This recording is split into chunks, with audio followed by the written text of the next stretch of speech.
Buenas. Antes de nada me voy a presentar. Soy Yolanda Cabrera, profesora de la Universidad de Málaga. Ha sido una pena no poder celebrar este encuentro presencialmente como se tenía programado en un principio. Ojalá para la próxima vez podamos vernos y disfrutar tanto de un país como de otro. Esta charla lleva por título Conceptos básicos y familias naturales de un álgebra de evolución y se encuentra enmarcada dentro de la sesión especial Álgebras no asociativas. Antes de empezar, quisiera reseñar que parte de este trabajo está incluido en mi tesis, cuyas directoras fueron Mercedes Siles Molina y María Victoria Velasco Collado, y la otra parte, que corresponde a la sección final, está contenida en un trabajo conjunto con Nadia Boudi y Mercedes Siles. Vamos a empezar con una pequeña introducción sobre álgebras genéticas y luego veremos algunas propiedades y estructuras propias de la álgebra de evolución, como son las subálgebras e ideales de evolución. Hablaremos de la no degenerancia, así como de la conexión que tienen estas álgebras con los grafos. Trataremos también algunos aspectos de la simplicidad y la reducibilidad y terminaremos dando dos descomposiciones de este tipo de álgebras no asociativas. Como introducción vamos a ver un pequeño cronograma sobre los comienzos de la álgebra genética con las leyes de Mendel. En el siglo XIX, Mendel llevó a cabo, muy conocido, miles de cruces con distintas variedades de la planta del guisante y explicó su resultado describiendo las dos leyes de la herencia genética que llevan su nombre y que introdujeron la idea de los rasgos dominantes y los recesivos. Este monje agustino, que estudió matemáticas, química y botánica, fue el primero en utilizar métodos estadísticos para analizar y predecir los patrones de transmisión de la información hereditaria. Zerebrowski, allá por 1934, asoció el signo X con el cruce de dos organismos en el campo de la genética. Más tarde, Glibenkov introdujo las llamadas álgebras mendelianas, que son aquellas que siguen las leyes de Mendel. Y gracias a los trabajos de Etherington tenemos una formulación matemática de las leyes de Mendel en términos de álgebras no asociativas. Ya más recientemente, durante los años 80 y posteriores, aparecieron en genética otras muchas álgebras marcadas dentro de las llamadas álgebras genéticas, como son las de Train, las báricas, las de Bernstein, las gaméticas y las cigóticas, que hablaremos ahora a continuación de ellas. De esta forma, este tipo de álgebras, las no asociativas, llegaron a ser el marco matemático más apropiado para estudiar la genética mendeliana. Bueno, ¿cómo se hace esto? Vamos a verlo a continuación a grandes rasgos, pero antes necesitaremos recordar algunos conceptos básicos de la biología. Durante la reproducción sexual, los gametos, que son las células reproductivas, las masculinas y las femeninas, se unen para formar lo que se conoce como cigoto. En general, para cada factor, característica o gen, tenemos dos alelos provenientes de cada uno de los gametos, uno de nuestro padre y otro de nuestra madre. Los alelos representan una de las formas que puede adoptar este gen. Pues por ejemplo, si nos fijamos en el gen del color del pelo, los posibles alelos serían, simplificándolo mucho, las distintas tonalidades del mismo. Castaño, que lo he representado con E mayúscula, y rubio con E minúscula. En este caso diremos que este gen presenta el genotipo E mayúscula, E minúscula. Según este genotipo se manifieste físicamente en el individuo de una forma o de otra, diremos que tiene un fenotipo u otro. El fenotipo será, por tanto, el carácter visible del correspondiente genotipo. ¿De qué dependerá este fenotipo? Pues en algunas ocasiones, o en muchas, de lo que se conoce como gen dominante. Y es lo que hemos escrito con mayúscula en nuestro caso, pues el dominante sería el castaño. Entonces el individuo con este genotipo E mayúscula, E minúscula, pues tendrá el color de pelo castaño. Si el individuo tuviera el genotipo E minúscula, pues tendría el pelo rubio. En este caso particular tenemos también un gen que es el color de las flores. Vamos a explicar la segunda ley de Mendel. Para simplificar vamos a suponer que solo existen dos formas diferentes en que se presenta este gen, que son moradas y blancas. Es decir, tenemos dos alelos. N mayúscula, recuerdo, porque es el alelo dominante que sería morada, y G minúscula. Por eso nuestras plantas son moradas, ya que presentan el genotipo N mayúscula, G minúscula. De estas plantas conseguimos tener alelos, gametos con los alelos, estos serían los gametos, con los alelos N mayúscula y G minúscula, que al cruzarse darán lugar a nuevos cigotos con genotipo n mayúscula G minúscula en el 50% de los casos y con genotipo n mayúscula G minúscula en el 25%. Así que las nuevas plantas serán moradas con un 75% de probabilidad. Bueno, ahora el siguiente paso será construir una estructura algebraica que represente este cruce. Es lo que se conoce como álgebra cigótica, en este caso relacionada con dos alelos. ¿Cómo se hace? Muy fácil. Consideramos el álgebra generada por los tres genotipos y realizamos la multiplicación de cada uno de los casos, tal y como hemos hecho la multiplicación de n mayúscula G minúscula con n mayúscula G minúscula, que coincide justamente con lo que tenemos aquí arriba. Bien, ¿qué ocurre si en vez de trabajar con cigotos trabajamos con gametos? Lo que se conoce como álgebra gamética.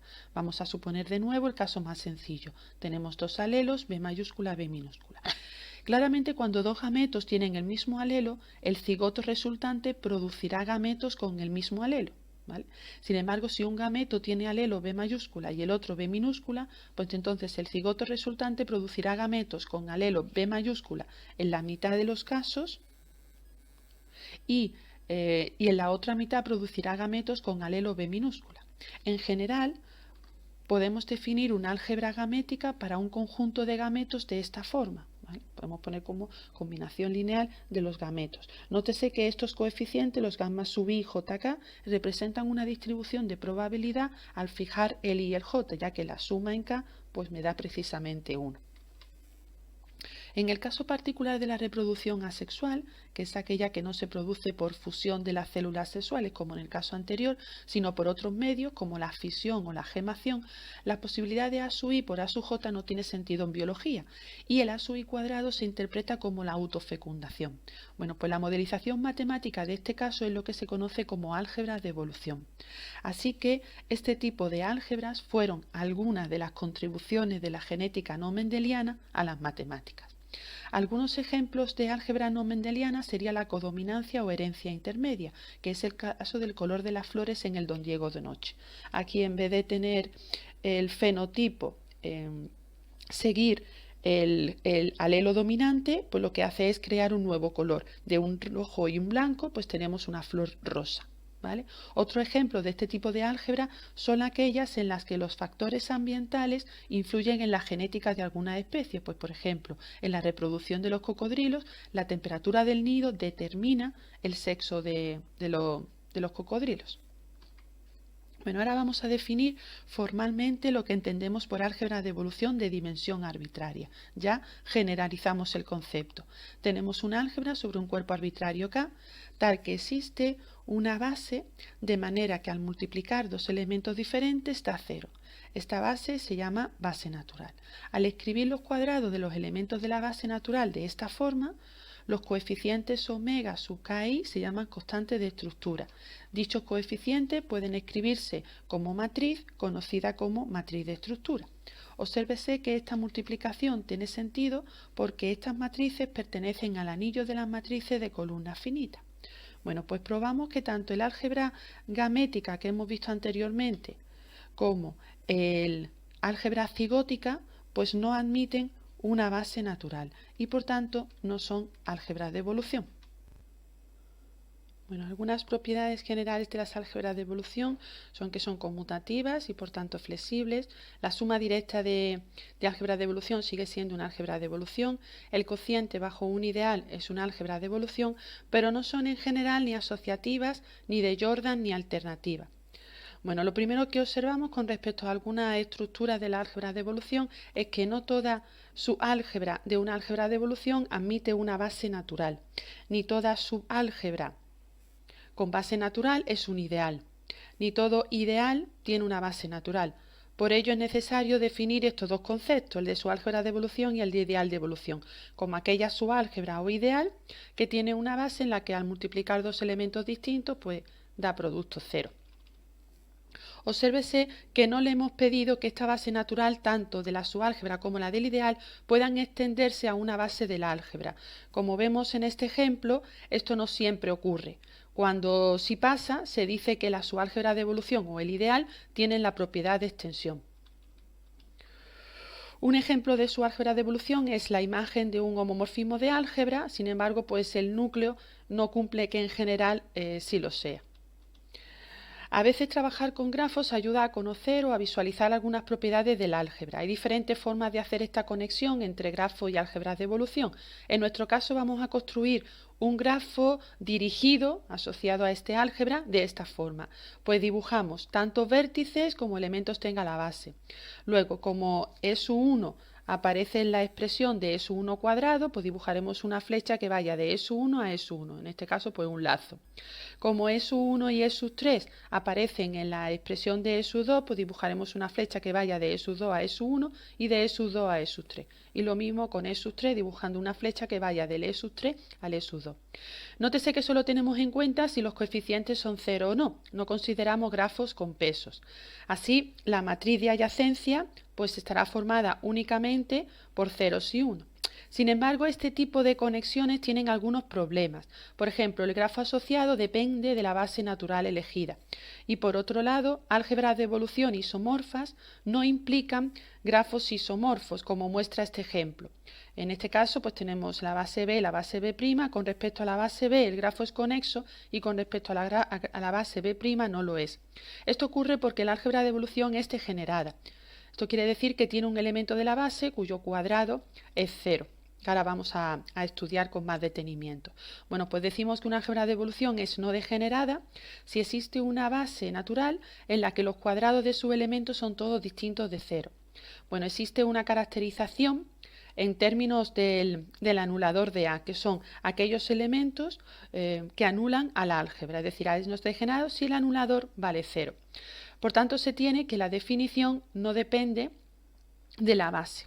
Además, es fácil ver que el anulador es un ideal de evolución, pero el problema está en que el cociente del álgebra bajo este ideal no tiene por qué ser no degenerado, ¿vale? Además, el resto de los elementos de la base que no están en el anulador no forman necesariamente una subálgebra. Por tanto, nos obliga a definir un nuevo concepto, el de radical de absorción. Primero decimos que un ideal tiene la propiedad de absorción si los únicos elementos que al multiplicar por A se quedan en el ideal son los propios del ideal. Pues bien, el anulador del cociente bajo este ideal sí que es ya no degenerado. Pero claro, si tenemos muchos ideales que cumplen esta propiedad, ¿con cuál nos quedamos? Pues bueno, lo que vamos a hacer es considerar la intersección de todos los ideales de absorción y lo vamos a llamar radical de absorción. Luego tenemos que decir que A es no degenerada, es equivalente a decir que el anulador es 0 y equivalente a decir que el radical es 0. Pero ahora la subálgebra cociente sí que es no degenerada. Cuando hablamos de grafos, un concepto importante es el de los descendientes. Bueno, primero definiremos los descendientes de primer orden, lo vamos a hacer con un ejemplo concreto. Partimos de un álgebra de evolución con esta matriz de estructura. Lo primero que hacemos es representamos el grafo dirigido a asociado y vamos a calcular los descendientes de primer orden de un vértice concreto, pues por ejemplo del V1.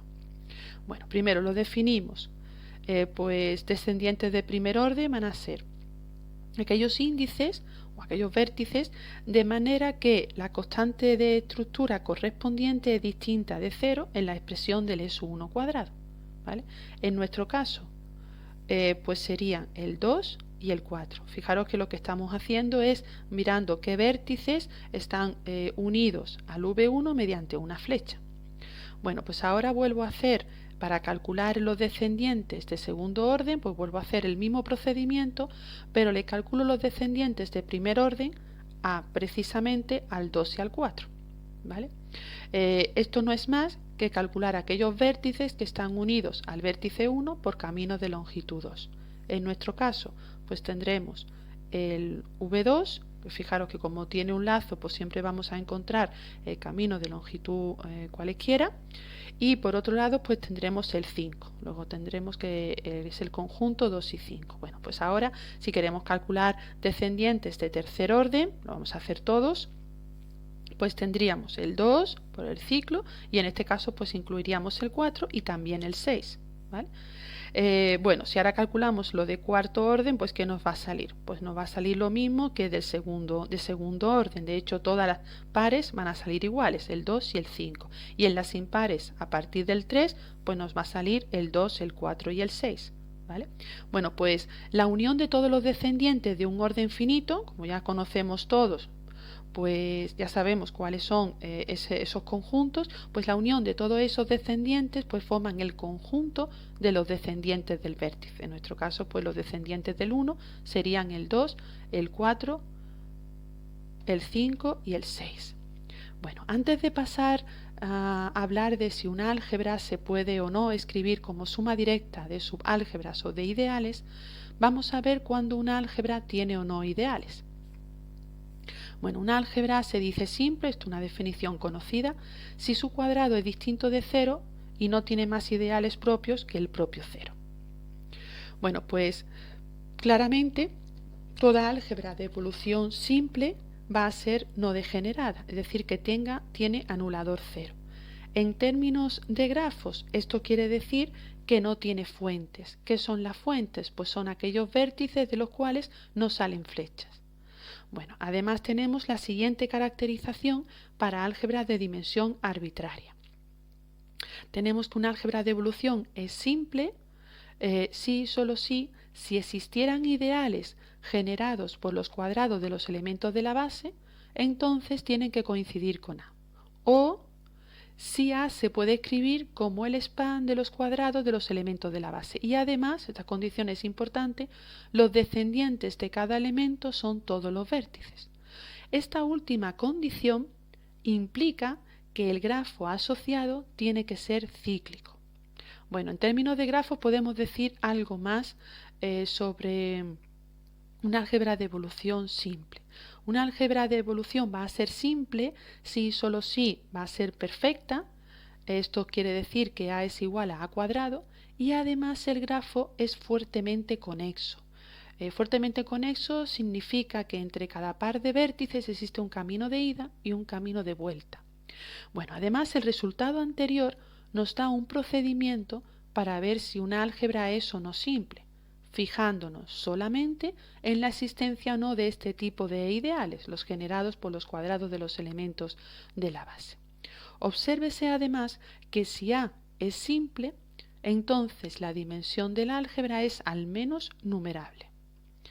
En términos de la matriz de estructura, en el caso finito, decir que una álgebra es simple es decir que su matriz de estructura es regular, es decir que tiene determinante no nulo, y además no se puede expresar, o lo que es lo mismo, que A coincide con A cuadrado, ¿vale? Y además no se puede expresar dicha matriz como una matriz con un bloque cero en la esquina de esta forma, ¿vale? Bueno, pues en el caso de que la álgebra no sea simple, pues ya sí que podemos hablar de reducibilidad. Bueno, pues decimos que una álgebra de evolución es reducible si se puede escribir como suma directa de subálgebras de evolución. En el caso que dichas subálgebras sean además irreducibles, es decir, no reducibles, pues diremos que la descomposición es la óptima. Lo primero que observamos es que esta suma directa puede ser de subálgebras de evolución, de ideales o de ideales de evolución. Gracias a esta proposición no nos vamos a preocupar en distinguir los diferentes casos, puesto que todos van a ser equivalentes. Bueno, la pregunta que nos hacemos ahora es, ¿cuándo A se va a poder escribir como suma directa? Bueno, pues para el caso infinito dimensional, el problema se centra en estudiar los ideales de evolución con la propiedad de extensión. Para el caso finito, pues vamos a tener que observar nuevamente la forma de la matriz de estructura. En este caso, pues si tiene dos bloques de ceros en cada una de las esquinas. En términos de grafos, pues decir irreducible va a ser equivalente a decir que el grafo es conexo. Para cerrar esta sección, diremos que si A es no degenerada, entonces existe la descomposición óptima y además es única. Para el caso finito, siempre va a existir la descomposición óptima y esta se realiza a través del cálculo de las componentes conexas del grafo. Para esta última sección vamos a necesitar algunas definiciones relacionadas con la ortogonalidad. Dos elementos se dicen ortogonales si su producto es cero. Una familia ortogonal pues será aquella formada pues por vectores ortogonales. Si tenemos una familia ortogonal y linealmente independiente con la propiedad de extensión, pues tendremos lo que hemos llamado una familia natural extendida. Si un subespacio está generado por una familia natural extendida, que llamaremos base natural extendida, pues entonces diremos que el subespacio es de evolución extendido. El rango de evolución se define como la dimensión del cuadrado de este subespacio. Observe pues que el rango pues no depende de la base. Bueno, con todas estas definiciones llegamos a otra descomposición de las álgebras de evolución. En este caso tenemos por un lado el anulador del álgebra y por otro tenemos la suma directa de subespacios de evolución extendidos con rango 1, de forma que son ortogonales 2 a 2 y que la dimensión de la suma de los cuadrados de dos de ellos es 2. Como ocurría en el otro caso, si el anulador fuera 0, pues esta descomposición sería única. Bueno, pues con esto termino la charla. Aquí os dejo alguna de la bibliografía utilizada. Tenéis el primer artículo, que es justamente el último que aparece en la bibliografía, donde aparecieron por primera vez definidas las álgebras de evolución, y también tenéis el primer tratado sobre este tipo de álgebra que corresponde a la tesis de Tian. Bueno, y para despedirme, pues dar las gracias a todos cuantos veáis y escuchéis esta charla.